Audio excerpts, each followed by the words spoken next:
네, 안녕하세요. 매일 아침 빠르게 만나는 미국 주식과 테슬라 소식 아트라운 TV입니다. 테슬라가 금일 4%대 하락을 보여주었어요. 200불도 깨고 내려왔는데요. 그 이유에 대해서 자세히 알려드리도록 하겠습니다. 그리고 미 증시 앞으로 주목할 점에 대해서 알려드리도록 할 테니까요. 앞으로의 전략에 대해서 잘 생각해 보시면 좋겠습니다. 미국 증시 현황부터 간략히 살펴보고 가도록 하겠습니다. 장 초반에 1%대 좋은 상승을 보여주었었어요. 하지만 장 막판 들면서 이렇게 하락으로 모두 마감을 했던 미국 증시였습니다. 나스닥이 무려 1%나 넘게 또 떨어졌어요. 자, 아직까지는 불안정한 상황이 지속되고 있다라고 볼 수 있겠습니다. 장 초반에 이렇게 투심이 고조되었던 거는 어제 일본 중앙은행이 금리 인상 계획을 잡겠다고 발표를 했기 때문이에요. 일본이 7월 말에 금리를 올리자 세계 증시가 출렁이기 시작을 했습니다. 이러한 상황이 펼쳐지다 우찌다 시니치 일본은행 부총재는요, 어제 홋카이도에서 열린 금융경제자문위원회 회의에 출석을 해서요. 현재와 같이 금융시장이 불안정한 상황에서는 금리를 더 이상 인상하지 않을 것이라고 발표를 했어요.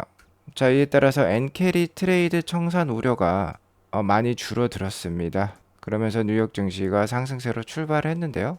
그간 미국 경제는 고금리 상황 속에서도 미 재무부가 계속해서 돈을 풀어왔어요.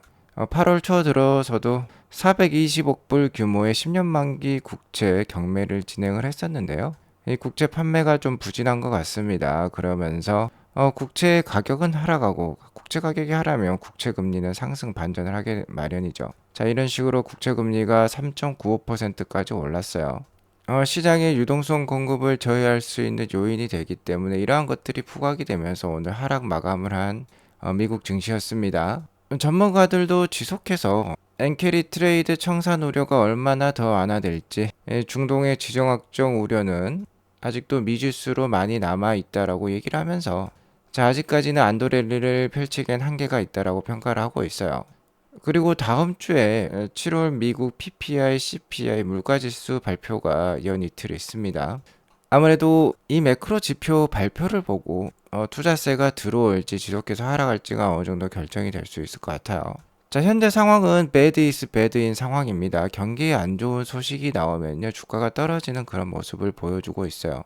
만약 이러한 기조가 지속 이어진다라고 하면은 물가가 대폭 떨어졌다라는 모습이 나온다라고 하면은 증시에 안 좋을 수 있겠습니다. 경기 침체 우려감이 커진다라는 뜻이 되겠죠. 자, 저번 달까지만 하더라도 이 PPI나 CPI 지수가 낮게 나올수록 좋았어요. 연준의 금리 인하 기대감이 올라갔기 때문인데요. 현재 9월달 금리 인하는 이미 기정사실화된 사실입니다. 자, 그렇기 때문에 미국 PPI나 CPI 지수가 너무 떨어지는 수치는 나오면 안 될 것 같아요. 이제는 뭔가 플랫한 모습이 나오는 게 좋지 않을까라고 예상을 해보도록 하겠고요. 다만 PPI나 CPI는 이제 더 이상 그다지 큰 영향력은 없을 것 같습니다. 이미 9월달 금리 인하가 기정사실화되어 있기 때문에 그 영향력은 제한적이다라고 볼 수 있겠고, 역시나 중요한 점은 엔비디아 실적 발표가 되겠어요. 자, 금일 장을 보시면 엔비디아가 5% 넘게 빠졌습니다. 반도체 대장주가 이렇게 떨어지자 반도체 영역들이 다 안 좋았어요. 상반기 증시 상승을 이끌었던 반도체 영역인데 이 대장 섹터가 이렇게 힘을 못 내니까 지금 나스닥이 많이 쉬어간다라고 볼 수 있겠는데요. 엔비디아 실적 발표에 의해서 미국 증시가 반등을 할지 지속 하락할지가 어느 정도 가늠이 될 것 같습니다. 그러니까 엔비디아 실적 발표 전까지는 하락과 행보를 하면서 지지부진한 모습이 나올 가능성도 높을 것 같아요. 엔비디아 실적과 관련해서는 TSMC의 지난 2분기 실적을 참고할 필요가 있겠습니다. TSMC는 7월 18일에 2분기 실적을 발표를 했는데 어닝 서프라이즈가 나왔었어요. 예상치를 모두 상회하는 좋은 실적이 나왔었습니다.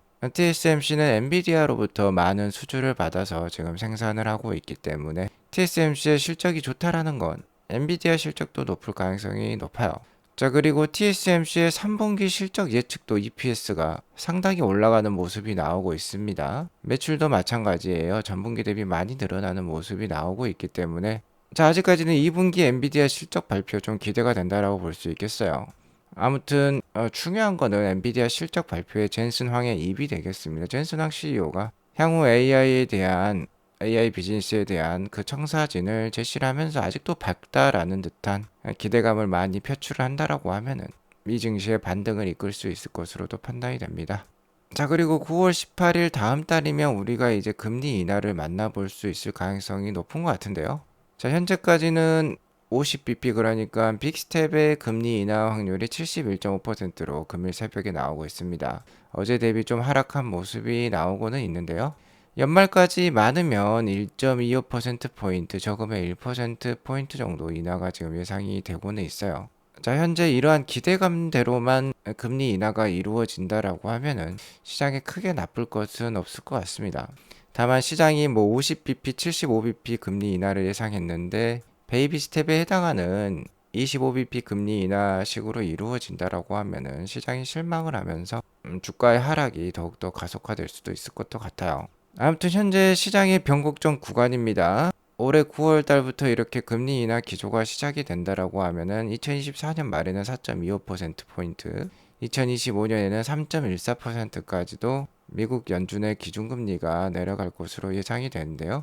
자, 이렇게 시장의 변곡점 구간에서는 시장이 크게 빠지는 모습이 한 번씩 나오기 마련입니다. 일단은 꺼진 물도 조심하는 심정으로 이런 변곡점 구간에서는 유의해서 투자하실 필요가 있겠고요. 전반적인 완화 기조 속에서는 어쨌든 자산 시장의 우호적인 환경이 펼쳐지기 때문에요. 중장기적으로는 괜찮을 가능성이 높겠다라고 말씀을 드릴 수 있을 것 같네요. 아무튼 나스닥 위주의 하락세는 아직 진정이 된 것은 아닙니다. 완벽하게 진정이 되려면은 골든 크로스가 나와야 되는데 아직까지는 데드 크로스가 유지가 되는 상황이고요. 현재 크게 한번 빠진 다음에 그 후유증을 앓고 있는 구간이다라고 볼 수 있겠어요. 나스닥 차트의 주봉 차트를 보면 이 볼린저 밴드 한탄이 15,210 정도를 가리키고 있는데요.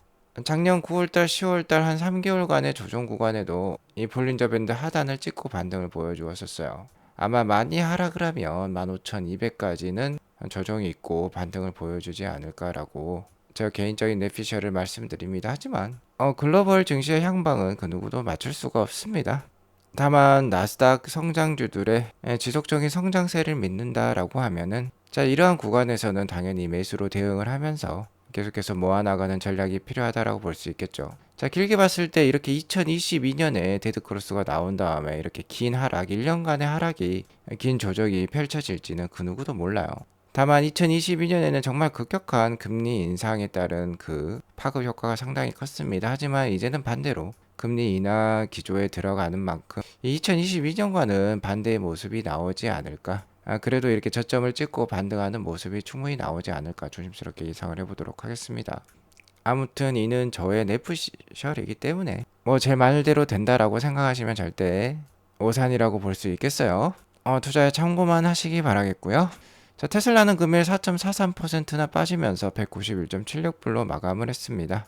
자, 아직까지 기술적 분석상 자, 이렇게 하늘색 선으로 두 개의 상승 라인을 그려볼 수 있는데 그 아래쪽 하단 라인을 넘어서지 못하고 있는 모습으로서 하락과 행보 구간에 지금 들어섰다라고 볼 수 있겠어요. 일단은 시장의 하락세 때문에 테슬라도 그 영향을 받고 있다라고 보시면 될 것 같습니다. 다만 주가는 한 1년 정도 빠르게 움직여요. 그러니까 테슬라의 1년 후의 모습이 긍정적이다라고 생각하시는 분들은 지금부터 저가 매수에 뭐 추매에 나설 필요가 있겠죠. 뭐 특히 내년이면 옵티머스 1000대가 테슬라 공장에서 일하는 모습을 우리가 만나볼 수 있을 것 같은데 그런 밝은 미래를 상상할 수 있다라고 하면은 지금 주가는 꽤 싼 주가라고 저는 생각을 합니다. 자, 그러면 오늘 테슬라가 4% 넘게 하락한 이유에 대해서 미디어들은 어떻게 얘기를 하고 있는지 좀 알아보도록 할게요.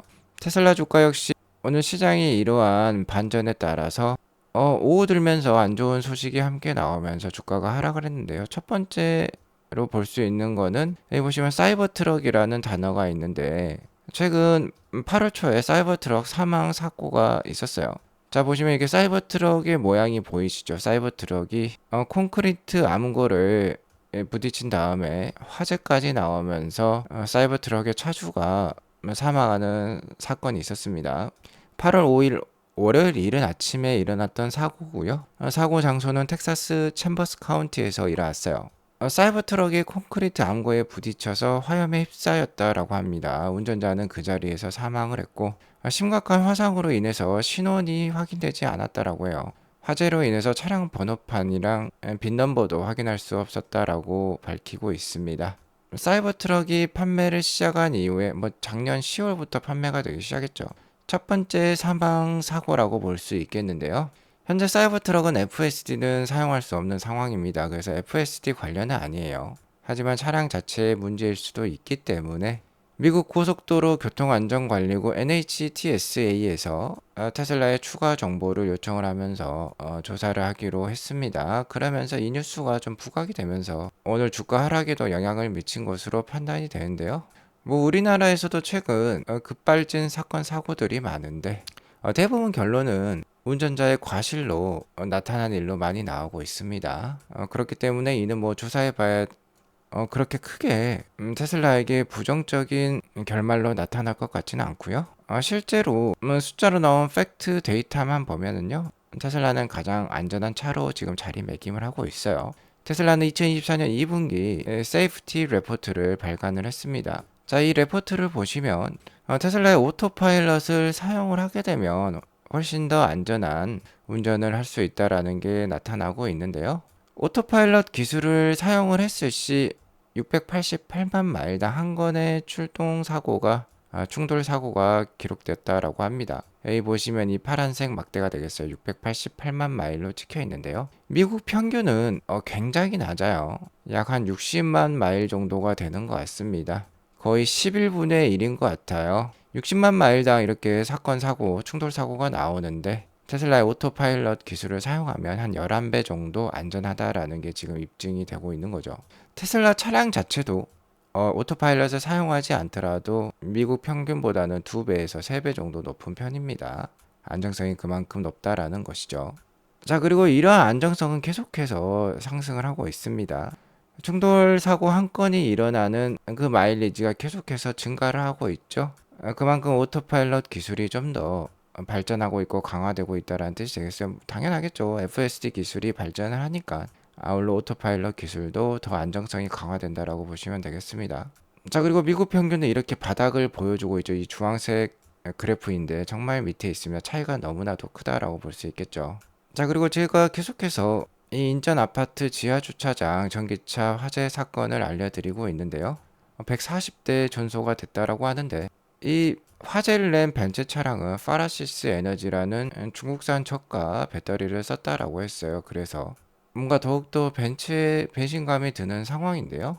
테슬라는 이러한 화재 사건에서도 이렇게 살아남았다라고 했죠. 안은 깨끗하다라고 합니다.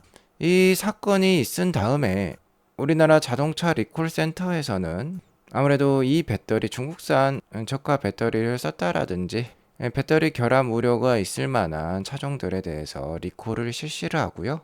가급적 지하 주차장 입차를 자제를 하시기를 권고를 하고 있습니다. 이 부분을 확대를 해보면 폭스바겐, 벤츠, 포르쉐, BMW, 현대차, 스텔란티스, 제규어, 랜드로버 등이 있는 것이 확인되는데요. 테슬라는 보이지 않아요. 테슬라는 그만큼 화재 사건이 없는 차다라고 볼 수 있겠고요. 이 테슬라 세이프티 레포트에서도 화재 사고 관련 데이터를 공유를 했습니다. 테슬라는 2012년부터 2022년까지 1억 3천만 마일을 주행할 때마다 약 한 건의 테슬라 차량 화재 사고가 있었다라고 해요. 정말 낮은 수치라고 볼 수 있겠죠. 왜 그러냐면 미국의 평균 데이터가 1800만 마일 주행할 때마다 차량 화재 사건이 한 건씩 발생했다라고 합니다. 1억 3천만 마일을 1800만 마일로 나누어 보면 10배까지는 그 정도는 아니지만 7, 8배 정도는 더 안전하다라고 볼 수 있겠죠. 또 그리고 이러한 데이터는 차량과 무관한 기타 원인, 그러니까 산불이라든지 방화 사건까지 포함하고 있다라고 해요. 그러니까 더욱더 보수적으로 잡았기 때문에 테슬라 차량이 화재에 얼마나 안전한지 또 한번 알려주고 있습니다. 자, 이는 원통형 배터리를 채용한 것뿐만 아니라 테슬라의 BMS, 배터리 매니지먼트 시스템이죠. 이 BMS가 워낙 탁월하기 때문에 열 관리를 잘하는 그런 차량이기 때문에 그런 것 같아요. 자, 그리고 두 번째로 테슬라 주가가 4%대 하락한 이유로 들 수 있는 게 승차 공유업체 우보의 발표인 것 같습니다. 우보가 로보택시를 테슬라가 아닌 BYD와 개발하겠다라고 발표를 했다라고 해요. 자, 아마 외국 기사를 인용한 국내 기사인 것 같은데요. 상당히 테슬라에게 비우호적인 기사라고 볼 수 있겠습니다. 읽어보면 자, 일단 우버는 7월 31일이네요. 전 세계의 우버는 승차 공유 서비스를 제공하고 있죠. 10만 대의 BYD 전기차를 구매를 해가지고 우버 드라이버에게 제공을 한다라고 합니다. 물론 뭐 대출이라든지 리스를 활용을 하도록 하겠죠. 뭐 BYD에겐 좋은 뉴스인데 테슬라에게는 안 좋은 뉴스가 될 수 있을 것 같아요. 현재 글로벌 테슬라의 강력한 대항마로 떠오르고 있는 게 BYD지 않습니까? BYD를 선택한 이유는 당연히 테슬라보다 가격이 싸기 때문이에요. 이 기사에서는 BYD 성능이 테슬라보다 더 좋다라고 말을 하고 있는데 이것은 좀 오해의 소지가 있겠죠. 그리고 뭐 충격적인 것은 이 부분입니다. 특히 자율주행차를 테슬라가 아닌 BYD와 협력해 개발키로 했다. 이는 중국이 자율주행 부분에서 테슬라를 압도하고 있기 때문에 너무나도 주관적인 발언이라고 볼 수 있겠죠. 이 기사가 정말 퍼드일 수밖에 없는 게 바로 이러한 팩트가 있기 때문입니다. 여기 보시면 BYD spokesperson, 그러니까 뭐 BYD의 뭐 고위 임원이 되겠죠. BYD의 한 임원이 지난 4월 달에 얘기를 했습니다. 뭐라고 얘기했냐면 Fully autonomous driving is basically impossible. 자, 완전 자율주행은 기본적으로 불가능하다라고 BYD의 고위 임원께서 선언을 했어요. 자, 이렇게 발표를 하자 일론 머스크가 이렇게 얘기를 하고 있죠. BYD needs to change course fast or they are in trouble. BYD는 진로를 빨리 바꿔야 합니다. 그렇지 않으면 문제가 발생합니다. 라고 얘기를 하고 있어요. 테슬라의 방향성은 비전 기반의 엔드-투-엔드 AI 기술인데 BYD는 뭐 라이다를 쓴다라든지 HD 맵을 활용한다든지 고비용 저효율의 완전 자율주행을 시도를 하기 있기 때문에 불가능하다라고 얘기를 하고 있는 것이죠. 자, 후보는 이미 지난 4월 달에 완전 자율주행은 불가능하다라고 선언을 했는데, 자, 이 기사에서는 BYD가 테슬라보다도 자율주행 부분에서 앞서 있다. 그렇기 때문에 우버가 BYD랑 협력하기로 했다라고 발표를 하고 있습니다. 자, 말이 안 되는 거죠. 앞뒤가 안 맞는 얘기가 나오고 있는 것입니다. 자, 그러니까 우버는 고육지책으로 BYD를 선택을 한 거예요. 테슬라는 테슬라 자체적으로 승차 공유 로보택시 사업을 시행을 할 예정이기 때문에 BYD라도 잡아야 되겠다라고 선언을 한 것이죠. 테슬라의 로보택시 관련된 소식, 호재들이 나올 때마다 우버 주가가 뚝뚝 떨어졌어요. 그렇기 때문에 이는 역시나 고육지책이다라고 볼 수 있겠고, 테슬라 주가가 8월 들어서 시장의 하락과 함께 계속 하락을 하고 있지만 8월 달은 FSD에서 있어서 되게 신나는 달입니다. 12.5.1.1까지 나오면서 굉장히 호평을 받고 있고요. 현재 12.5는 하드웨어 4에만 쓰이고 있지만 하드웨어 3에 해당하는 12.5도 나올 수 있고, 사이버트럭용 FSD 12.5도 8월 말이 되면 나올 거예요. 10월 10일 로보택시 공개 이전에 차량 원격 호출이라든지 자동 주차 기능들이 더 강화가 되면서 8월 달 이내에도 발표가 될 가능성이 높습니다. 일론 머스크가 이미 컨펌을 한 상황인데요. 자, 그렇기 때문에 웨드부시 증권의 댄 아이브스는 유명한 테크 애널리스트인데 계속해서 로보택시 이벤트 이전에 테슬라 주가에 뭐 200불대 이하를 보인다라고 하면 저가 매수 찬스라고 얘기를 하고 있어요. 일단 저 개인적으로는 한 4월 말에 테슬라 주가가 약 한 140불 정도를 찍었을 때가 정말 바닥이었다라고 생각합니다. 미국 경기가 정말 심하게 무너질 것 같지도 않고요. 만약 무너진다라고 하면은 테슬라의 주가 뭐 140불대도 무너질 수 있겠지만 저는 그 가능성보다는 그 전에 반등할 가능성이 높다라고 판단이 돼요. 만약 전기차라든지 AI 로보틱스 회사에 투자를 하고 싶다라고 하면은 테슬라가 유일한 해답인 것 같습니다. 미국에는 테슬라 대항마로 리비안과 루시드가 있는데요. R&D 금액에서는 테슬라, 리비안, 루시드 그렇게 큰 차이는 없습니다. 자, 하지만 매출액과 순이익에 있어서는 엄청난 차이가 있어요. 특히 매출액에 있어서는 테슬라가 리비안보다 거의 25배나 크고요. 루시드보다는 100배가 큰 회사예요. 현재 리비안과 루시드는 계속해서 적자를 보고 있는 회사입니다. 테슬라만이 유일하게 전기차 판매를 통해서 수익을 내고 있는 미국 회사다라고 보시면 될 것 같아요. 뭐 다시 한번 미국 증시 하락과 함께 테슬라 투자에 있어서 어려운 시기가 당도를 했지만 로보택시 옵티머스 이러한 신 비즈니스의 가치를 믿는다라고 하면은 댄 아이브스의 말을 새겨들을 필요가 있겠습니다. 오늘 이것으로 방송을 마치도록 하겠고요. 오늘 방송이 도움이 되었으면 구독과 좋아요 알람 설정 꼭 눌러주세요. 행복한 하루 되시기 바라겠습니다. 감사합니다.